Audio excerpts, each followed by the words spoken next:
Это Бурундуковская школа в Кайбетском районе. Вход в нее сегодня выглядит вот так. Он затоплен. Пробраться можно, конечно, в резиновых сапогах, но передвигаться нужно аккуратно. Шаг влево, шаг вправо. Опасно, можно провалиться. Школа продолжает работать в штатном режиме. Высокие резиновые сапоги стали незаменимым атрибутом гардероба. Но они, видимо, есть не у всех. Обувь надевают по очереди. У нас таких не нашлось, поэтому говорили с директором школы на расстоянии. Первый год у нас вот такой вот получается как бы отрыв от земли. Но и учащиеся, и дети вот приходят в школу и уходят вот с той стороны. У нас там тропиночка есть. В Бурундуковской школе учатся 34 ребенка. Некоторые из соседних сел. Их на автобусе довозят прямо до ворот школы. Местных детей приводят по альтернативной дороге. Специальная дорога, которая проходит вот по старому парку. Там сухо, и дети свободно проходят к школе. Утром их сопровождают родители, а вот после уроков мы их детей сопровождаем до большой дороги. Дорогу к школе попытались приподнять с помощью насыпи, но с потоками воды не могут справиться даже камни.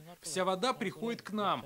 Ежедневно измеряем уровень воды, она начала отступать. Думаю, через неделю уже нормализуется. Так сейчас выглядят огороды. В селе Бурундуки затоплены 14 приусадебных участков. К большой воде жители деревни уже привыкли. Село в низине, рядом с Вьяга и Берля. Из-за обильных осадков реки выходят из берегов.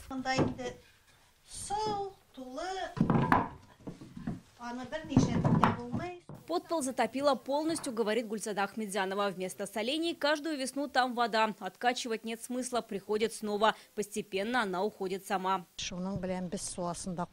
Мы привыкли уже. Несколько лет назад весь дом затопило. Нас спасатели вывозили. Весь пол, всю мебель меняли. В этом году терпимо еще. По данным МЧС, уровень воды в Свияге начал снижаться. Уже скоро село вернется к привычной жизни. Вероника Гайнутдинова, Алмаз Зиадинов, ТНВ, Кайбетский район.